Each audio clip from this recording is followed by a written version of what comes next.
Hi friends, ಇವತ್ತು veg momos ದೊಡ್ಡವರು ಮತ್ತು ಚಿಕ್ಕವರು ಎಲ್ಲರೂ ಇಷ್ಟಪಡುವಂಥ ವೆಜ್ ಮೋಮೋಸ್ನ ಈಸಿಯಾಗಿ ಹೇಗೆ ಮಾಡೋದು ಅಂತ ತೋರಿಸ್ತಾ ಇದ್ದೀನಿ. ಇದಕ್ಕೆ ಕಾಂಬಿನೇಷನ್ ಆಗಿ ಹಾಗೆ ಸಿಜ್ವಾನ್ ಚಟ್ನಿ ಹೇಗೆ ಮಾಡೋದು ಅಂತಲೂ ತೋರಿಸ್ತೇನೆ. ಫಸ್ಟು ಮೋಮೋಸ್ ಮಾಡೋದಕ್ಕೆ ನಾನಿಲ್ಲಿ 2 ಕಪ್ಪಷ್ಟು ಮೈದಾ ಹಿಟ್ಟು ತೊಗೊಂಡಿದ್ದೀನಿ. ಅದಕ್ಕೆ 1 ಸ್ಪೂನ್ ಉಪ್ಪು, 1 ಸ್ಪೂನ್ ತುಪ್ಪ ಹಾಕಿ ಸ್ವಲ್ಪ ಮಿಕ್ಸ್ ಮಾಡ್ಕೋಬೇಕು. ಹಿಟ್ಟನ್ನೆಲ್ಲ ಚೆನ್ನಾಗಿ ಈ ರೀತಿ ಮಿಕ್ಸ್ ಮಾಡ್ಕೊಂಡಾದಮೇಲೆ ಅದಕ್ಕೆ ನೀರು ಹಾಕಿ ಹಿಟ್ಟನ್ನ ಚಪಾತಿ ಹಿಟ್ಟಿನ ಅದಕ್ಕೆ ಮಿಕ್ಸ್ ಮಾಡ್ಕೋಬೇಕು. ಯಾವುದೇ ಗಂಟಿಲ್ಲದೆ ಇರೋ ರೀತಿ ಚಪಾತಿ ಹಿಟ್ಟಿನ ಅದಕ್ಕೆ ಕಲಿಸ್ಕೊಂಡಾದ್ಮೇಲೆ ಒಂದು ಸೈಡಿಗೆ ಇಟ್ಕೊಂಡು ಅದಕ್ಕೆ ಸ್ಟಫಿಂಗಿಗೆ ರೆಡಿ ಮಾಡ್ಕೋಬೇಕು. ಇವಾಗ ಹಿಟ್ಟನ್ನು ಕಲಸಿ ಆಗಿದೆ, ಈ ರೀತಿ ನಾದ್ಕೋಬೇಕು. ಸ್ವಲ್ಪ ನಾದ್ಕೊಂಡಾದ್ಮೇಲೆ ಸಾಫ್ಟಾಗಿ ಈ ರೀತಿ ಪ್ರೆಸ್ ಮಾಡಿದ್ರೆ ಒಳಗೆ ಹೋಗ್ಬೇಕು. ಅಷ್ಟು ಗಟ್ಟಿ ಇದ್ದರೆ ಸಾಕು. ತುಂಬ ಗಟ್ಟಿನೂ ಇರಬಾರ್ದು, ತುಂಬ ತೆಳುಗೂ ಇರಬಾರ್ದು.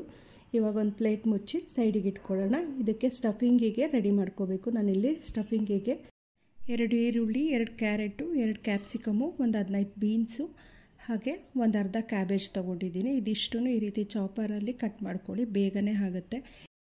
ಕೈಯಲ್ಲಿ ಕಟ್ ಮಾಡ್ಕೊಳ್ಳೋದಾದರೆ ತುಂಬ ಟೈಮ್ ತೊಗೊಳುತ್ತೆ. ಈ ರೀತಿ ಚಾಪರಲ್ಲಾದರೆ ಒಂದು 10 ನಿಮಿಷಕ್ಕೆಲ್ಲನೂ ಹೆಚ್ಕೋಬೋದು. ಸ್ವಲ್ಪನೇ ಹಾಕ್ಕೊಂಡು ಈ ರೀತಿ ಚಾಪ್ ಮಾಡ್ಕೊಳ್ಳಿ. ನಿಮಗೆ ಎಷ್ಟು ಸಣ್ಣ ಬೇಕು ಆ ರೀತಿ ಆಗೋಷ್ಟು ಚಾಪ್ ಮಾಡ್ಕೊಳ್ಳಿ. ನಾನು ತುಂಬ ಸಣ್ಣಕ್ಕೆ ಚಾಪ್ ಮಾಡ್ತಾಯಿದ್ದೀನಿ. ನಿಮಗೆ ಇಷ್ಟು ಸಣ್ಣ ಬೇಡ ಅಂದರೆ ಸ್ವಲ್ಪ ದಪ್ಪಕ್ಕೇ ಚಾಪ್ ಮಾಡ್ಕೊಳ್ಳಿ. ಎಲ್ಲನೂ ಇದೇ ಚಾಪರಲ್ಲಿ ನಾನು ಚಾಪ್ ಮಾಡ್ಕೊತಿರೋದು. ನೋಡಿರಿ, ಕ್ಯಾರೆಟ್ ಕೂಡ ಇಷ್ಟು ಸಣ್ಣಕ್ಕೆ ಚಾಪ್ ಆಗಿದೆ. ಈ ರೀತಿಯೇ ಮಾಡಿಕೊಂಡ್ರೆ ಬೇಗನೆ ಚಾಪ್ ಮಾಡ್ಕೋಬೋದು, ಅಂದರೆ ಕಟ್ ಮಾಡ್ಕೋಬೋದು. ಈ ರೀತಿ ಎಲ್ಲನೂ ಒಂದೊಂದನ್ನೇ ಹಾಕಿ ಕಟ್ ಮಾಡಿಕೊಂಡು ಒಂದು ಪ್ಲೇಟಿಗೆ ಎತ್ತಿಟ್ಕೊಳ್ಳಿ. ಇವಾಗ ಬೀನ್ಸ್ ಕೂಡ ಅದೇ ಇದರ ಚಾಪರಲ್ಲೇ ಕಟ್ ಮಾಡ್ಕೋತಾ ಇದ್ದೀನಿ. ಬೀನ್ಸ್ ಉದ್ದ ಆಗಿರುತ್ತಲ್ಲ, ಅದಕ್ಕೆ ಅರ್ಧ ಮುರಿದು ಈ ರೀತಿ ಹಾಕಿ ಚಾಪ್ ಮಾಡ್ಕೋತಾ ಇದ್ದೀನಿ. ನೋಡಿರಿ, ಎಷ್ಟು ಸಣ್ಣದಾಗಿ ಕಟ್ಟಾಗಿದೆ. ಇವಾಗ ಎಲೆಕೋಸು ಕೂಡ ಹಾಗೆಯೇ ಚಾಪ್ ಮಾಡ್ಕೋತಾ ಇದ್ದೀನಿ. ತರಕಾರಿಗಳನ್ನೆಲ್ಲ ಕಟ್ ಮಾಡ್ಕೊಂಡಾದ್ಮೇಲೆ ಒಂದು ಸೈಡಿಗೆ ಇಟ್ಕೊಳ್ಳಿ. ಇವಾಗ ಒಂದು ಪ್ಯಾನಿಗೆ 3 ಟೇಬಲ್ ಸ್ಪೂನ್ ಎಣ್ಣೆ ಹಾಕಿ 1 ಸ್ಪೂನ್ ತುಪ್ಪ ಹಾಕ್ತಾಯಿದ್ದೀನಿ. ಎಣ್ಣೆ ಎಲ್ಲ ಚೆನ್ನಾಗಿ ಕಾದಾದಮೇಲೆ ಇದಕ್ಕೆ 1 ಟೇಬಲ್ ಸ್ಪೂನು ಶುಂಠಿ ಬೆಳ್ಳುಳ್ಳಿ ಪೇಸ್ಟ್ ಹಾಕ್ತಾಯಿದ್ದೀನಿ. ಶುಂಠಿ ಬೆಳ್ಳುಳ್ಳಿ ಪೇಸ್ಟ್ ಹಾಕಿ ಅದು ಹಸಿ ವಾಸನೆ ಹೋಗೋವರೆಗೂ ಫ್ರೈ ಮಾಡ್ಕೋಬೇಕು.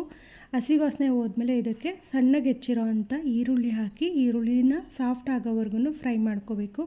ಈರುಳ್ಳಿ ಸಾಫ್ಟ್ ಆಗೋವರೆಗೂ ಫ್ರೈ ಮಾಡ್ಕೊಂಡಾದ್ಮೇಲೆ ಒಂದೊಂದೇ ತರಕಾರಿಗಳನ್ನ ಹಾಕ್ಕೊಂಡು ಫ್ರೈ ಮಾಡ್ಕೋಬೇಕು. ಈರುಳ್ಳಿ ಸಾಫ್ಟ್ ಆಗಿದೆ. ಇವಾಗ ಎಲೆಕೋಸು ಹಾಕ್ತಾಯಿದ್ದೀನಿ. ಎಲೆಕೋಸು ಹಾಕಿ ಮಿಕ್ಸ್ ಮಾಡ್ತಾನೆ ಸ್ವಲ್ಪ ಫ್ರೈ ಮಾಡ್ಕೋಬೇಕು. ಎಲೆಕೋಸು ಸ್ವಲ್ಪ ಫ್ರೈ ಆಗ್ತಿದ್ದಾಗೇ ಇದಕ್ಕೆ ಹೆಚ್ಚಿಟ್ಕೊಂಡಿರೋ ಅಂಥ ಕ್ಯಾರೆಟು, ಬೀನ್ಸು, ಕ್ಯಾಪ್ಸಿಕಮು ಎಲ್ಲನೂ ಹಾಕ್ಕೊಂಡು ಮಿಕ್ಸ್ ಮಾಡ್ಕೋಬೇಕು. ಇವಾಗ ಕ್ಯಾರೆಟ್ ಹಾಕ್ತಾಯಿದ್ದೀನಿ. ಕ್ಯಾರೆಟ್ ಹಾಕಿ ಅದ್ರ ಜೊತೆಗೇ ಕ್ಯಾಪ್ಸಿಕಮ್ ಮತ್ತು ಬೀನ್ಸ್ನೂ ಕೂಡ ಹಾಕ್ತಾಯಿದ್ದೀನಿ. ಈ 3 ತರಕಾರಿಗಳನ್ನ ಎಲ್ಲ ಹಾಕ್ಕೊಂಡಾದ್ಮೇಲೆ ಒಂದು ಸಲ ಚೆನ್ನಾಗಿ ಮಿಕ್ಸ್ ಮಾಡ್ಕೊಳ್ಳಿ.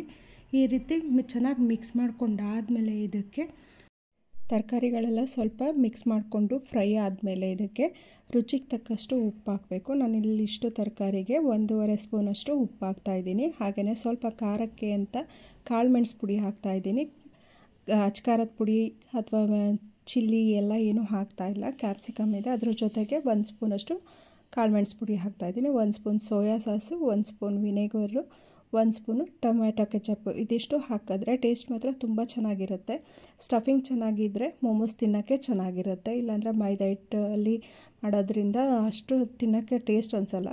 ಸ್ಟಫಿಂಗ್ ಟೇಸ್ಟಿಯಾಗಿ ಬಂದರೆ ಮೋಮೋಸ್ ಕೂಡ ತಿನ್ನೋಕ್ಕೆ ತುಂಬಾ ಚೆನ್ನಾಗಿ ಅನಿಸುತ್ತೆ. ಇವಾಗೆಲ್ಲ ಮಿಕ್ಸ್ ಮಾಡಿಕೊಂಡು ಒಂದು 5 ನಿಮಿಷ ಬೇಯಿಸ್ಕೊಳ್ರಿ. ಚೆನ್ನಾಗಿ ಬೆಂದಾದಮೇಲೆ ಸ್ಟಫಿಂಗ್ ರೆಡಿ ಆಯಿತು ಅಂತ. ಈಗ ಇದ್ರ ಮೇಲೆ ಸ್ವಲ್ಪ ಹೆಚ್ಚಿರೋ ಅಂಥ ಕೊತ್ತಂಬರಿ ಸೊಪ್ಪು ಉದುರಿಸಿ ಮಿಕ್ಸ್ ಮಾಡಿ 1-2 ನಿಮಿಷ ಬೇಯಿಸ್ಕೊಳ್ಳಿ ಸಾಕು. ಈಗ ಮಿಕ್ಸ್ ಮಾಡ್ಕೋತಾ ಇದ್ದೀನಿ. ಮಿಕ್ಸ್ ಮಾಡಾದಮೇಲೆ 1-2 ನಿಮಿಷ ಬೇಯಕ್ಕೆ ಬಿಟ್ಟು ಸೈಡಿಗೆ ಎತ್ತಿಟ್ಕೋಬೇಕು. ಇವಾಗ ಸ್ಟಫಿಂಗ್ ರೆಡಿಯಾಗಿದೆ. ಇದನ್ನು ಒಂದು ಸೈಡಿಗೆ ಇಟ್ಕೊಂಡು ಮೈದಾ ಹಿಟ್ಟನ್ನ ಮತ್ತೆ ಮಿಕ್ಸ್ ಮಾಡ್ಕೊಳ್ಳೋಣ. ಇವಾಗ ಪ್ಲೇಟ್ ತೆಗೆದು ಹಿಟ್ಟನ್ನ ಮಿಕ್ಸ್ ಮಾಡ್ಕೋಬೇಕು. ಒಂದು ಸಲ ಚೆನ್ನಾಗಿ ನಾದ್ಕೊಂಡಾದ್ಮೇಲೆ ಚಿಕ್ಕ ಉಂಡೆ ಮಾಡಿ ಇಟ್ಕೋಬೇಕು. ಮೈದಾ ಹಿಟ್ಟು ಚೆನ್ನಾಗಿ ಮಿಕ್ಸ್ ಮಾಡಾದಮೇಲೆ ಪ್ಲೇಟ್ ಮುಚ್ಚಿ ಇಟ್ಟಿದ್ವಿ. ಇವಾಗ ಒಂದು ಸಲ ಪ್ಲೇಟ್ ತೆಗೆದಾದ್ಮೇಲೆ ಚೆನ್ನಾಗಿ ನಾದ್ಕೊಂಡು ಮಿಕ್ಸ್ ಮಾಡ್ಕೋಬೇಕು. ಅದಾದಮೇಲೆ ಚಿಕ್ಕ ಉಂಡೆ ತೊಗೊಂಡು ಲಟ್ಟಿಸ್ಕೋಬೇಕು. ಇವಾಗ ಈ ಉಂಡೆಗಳು ಅಂದರೆ ನಾವು ಪೂರಿ ಮಾಡೋಕ್ಕೆ ಎಷ್ಟು ದಪ್ಪ ಉಂಡೆ ತೊಗೋತೀವೋ ಅಷ್ಟು ದಪ್ಪ ಉಂಡೆ ತೊಗೊಂಡ್ರೆ ಸಾಕಾಗುತ್ತೆ. ಚಿಕ್ಕ ಮೋಮೋಸ್ ಮಾಡೋದಾದರೆ ನೀವು ಸ್ವಲ್ಪ ಕಡಿಮೆ ತೊಗೋಬೇಕಾಗುತ್ತೆ. ಉಂಡೆಗಳನ್ನೆಲ್ಲ ಮಾಡ್ಕೊಂಡಾದ್ಮೇಲೆ ಈ ರೀತಿ ಹಿಟ್ಟನ್ನ ಸ್ಪ್ರೆಡ್ ಮಾಡಿ ಮೈದಾ ಹಿಟ್ಟಾಗಿರೋದ್ರಿಂದ ದಪ್ಪಕ್ಕೆ ಮಾಡಿ ಸ್ಟಫ್ ಮಾಡಿ ಸ್ಟೀಮ್ ಮಾಡಿದ್ರೆ ತಿನ್ನೋಕ್ಕಷ್ಟು ಟೇಸ್ಟ್ ಚೆನ್ನಾಗಿರಲ್ಲ, ಮೈದಾ ಹಿಟ್ಟು ಅನಿಸ್ಬಿಡುತ್ತೆ. ಅದಕ್ಕೆ ತುಂಬ ತೆಳುಗೆ ಲಟ್ಟಿಸ್ಕೊಳ್ಳಿ. ಈ ರೀತಿ ಆಳೆ ಥರ ಇರುತ್ತಲ್ಲ ಆ ರೀತಿ ಲಟ್ಟಿಸ್ಕೊಳ್ಳಿ. ಕೆಲವರೆಲ್ಲ ತುಂಬ ದಪ್ಪ ಲಟ್ಟಿಸ್ಕೊಂಡು ಸ್ಟೀಮ್ ಮಾಡಿಬಿಡ್ತಾರೆ. ಅದು ತಿನ್ನುವಾಗ ಜಾಸ್ತಿ ಮೈದಾ ಹಿಟ್ಟು ಸಿಕ್ದಂಗೆ ಆಗುತ್ತೆ. ಅದಕ್ಕೆ ಈ ರೀತಿ ತೆಳುಗೆ ಲಟ್ಟಿಸ್ಕೊಳ್ಳಿ. ತೆಳುಗೆ ಲಟ್ಟಿಸ್ಕೊಂಡಾದಮೇಲೆ ಹೀಗೆ ಕೈಯಲ್ಲಿ ಇಟ್ಕೊಂಡು ಒಂದು ಸ್ಟಫ್ನ ಹಾಕ್ಕೊಂಡು ನೀವು ಕರ್ಜಿಕಾಯಿ ಮಾಡ್ತೀವಲ್ಲ ಆ ರೀತಿ ಶೇಪಲ್ಲಿ ಬೇಕಾದರೂ ಮಾಡ್ಕೋಬೋದು, ಇಲ್ಲ ಮೋದಕ ಮಾಡ್ತೀವಲ್ಲ ಆ ರೀತಿ ಶೇಪಲ್ಲಿ ಬೇಕಾದರೂ ಮಾಡ್ಬೋದು. ನೀವು ಯಾವ ಶೇಪಲ್ಲಿ ಬೇಕಾದ್ರೂ ಸ್ಟಫ್ನ ಹಾಕಿದ್ಮೇಲೆ ರೆಡಿ ಮಾಡ್ಕೋಬೋದು. ಇವಾಗ ನಾನಿನ್ನು ಒಂದನ್ನು ಕರ್ಜಿಕಾಯಿ ಶೇಪಲ್ಲಿ ತೋರಿಸ್ತಾ ಇದ್ದೀನಿ, ಹಾಗೆ ಇನ್ನೊಂದನ್ನು ಮೋದಕ ಶೇಪಲ್ಲಿ ಕೂಡ ಮೋಮೋಸ್ನ ಸ್ಟಫ್ನ ರೆಡಿ ಮಾಡಿ ಮಾಡ್ಕೋಬೋದು. ಇಲ್ಲ ಬೇರೆ ನಿಮ್ಗೆ ಯಾವ ಥರ ಡಿಸೈನ್ ಬರುತ್ತೆ ಆ ರೀತಿ ಶೇಪಲ್ಲಿ ಬೇಕಾದ್ರೂ ಮೋಮೋಸ್ನ ರೆಡಿ ಮಾಡ್ಕೋಬೋದು. ಸ್ಟಫಿಂಗ್ ಅಷ್ಟೇ ಇಂಪಾರ್ಟೆಂಟ್ ಆಗುತ್ತೆ, ಶೇಪ್ಗಳು ಯಾವುದೂ ಇಂಪಾರ್ಟೆಂಟ್ ಆಗೋಲ್ಲ. ನಿಮ್ಗೆ ಯಾವ ಶೇಪ್ ಬೇಕಾಗುತ್ತೆ, ಇಲ್ಲ ಮಕ್ಕಳಿಗೆ ಯಾವ್ದಾದ್ರು ಬೇರೆ ಶೇಪ್ ಇಷ್ಟ ಆದರೆ ಆ ಥರ ಕೂಡ ಮಾಡಿಕೊಡಿ. ಅವ್ರ ಮಕ್ಳು ಯಾವ ಥರ ಇಷ್ಟಪಡ್ತಾರೆ ಆ ಶೇಪಲ್ಲಿ ಮಾಡಿಕೊಡಿ. ಈಗ ನಾನು ಇದನ್ನು ಮೋದಕ ಥರದ ಹಿಂಗೆ ಮಾಡ್ತಾಯಿದ್ದೀನಿ. ಹಿಂಗೆ ಮಾಡ್ಕೊಂಡಾದ್ಮೇಲೆ ಈ ರೀತಿ ರೌಂಡ್ ಮಾಡಿ ಇಟ್ಕೊಳ್ಳಿ. ಮೇಲೆ ಇಟ್ಟು ಜಾಸ್ತಿ ಇದ್ದರೆ ತೆಗೆದು ಹಾಕಿ, ಇಲ್ಲಾಂದರೆ ಬರೀ ಹಿಟ್ಟಿಟ್ಟು ತಿಂದಂಗೆ ಅನಿಸುತ್ತೆ ಮೇಲ್ಗಡೆದು. ಈಗ ಸ್ಟೀಮರ್ ಇಟ್ಟಿದ್ದೀನಿ, ಅದನ್ನು ಕಾಯೋಕ್ಕೆ ಅದಕ್ಕೆ ಒಂದು ಸ್ಪೂನಲ್ಲಿ ಅಂದರೆ ಒಂದು ಅರ್ಧ ಸ್ಪೂನ್ ಎಣ್ಣೆನ ಸ್ಪ್ರೆಡ್ ಮಾಡ್ತಾಯಿದ್ದೀನಿ ಬ್ರಷಲ್ಲಿ ಮಾಡಾದಮೇಲೆ. ಈಗ ಒಂದೊಂದನ್ನೇ ಮೋಮೋಸ್ನ ಇಟ್ಟು ಒಂದು 10 ನಿಮಿಷ ಸ್ಟೀಮ್ ಮಾಡಬೇಕು. ಮೀಡಿಯಮ್ ಫ್ಲೇಮಲ್ಲಿಟ್ಟು ಒಂದು 10 ನಿಮಿಷ ಸ್ಟೀಮಲ್ಲಿ ಬೇಯಿಸಿದ್ರೆ ಮೋಮೋಸ್ ರೆಡಿ ಆಯಿತು ಅಂತ. ಇವಾಗ ನೋಡಿರಿ ಸ್ಟೀಮಲ್ಲಿ ಬೇಯಿಸ್ತಾ ಇದ್ದೀನಿ. ಒಂದು 10 ನಿಮಿಷ ಬೇಯಿಸ್ಕೊಂಡ್ರೆ ರೆಡಿ ಆಗುತ್ತೆ.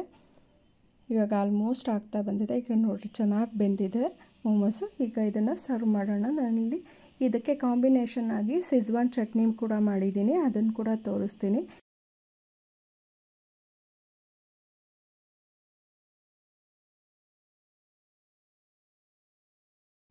ಹೀಗೆ ಮೋಮೋಸ್ನ ಬೇರೆ ಬೇರೆ ಶೇಪಲ್ಲಿ ಕೂಡ ಮಾಡ್ಬೋದು. ಈಗ ನೋಡಿರಿ ಬೇರೆ ಬೇರೆ ಶೇಪಲ್ಲಿ ಮಾಡಿ ಇಟ್ಟಿರೋದನ್ನು ತೋರಿಸ್ತಾ ಇದ್ದೀನಿ.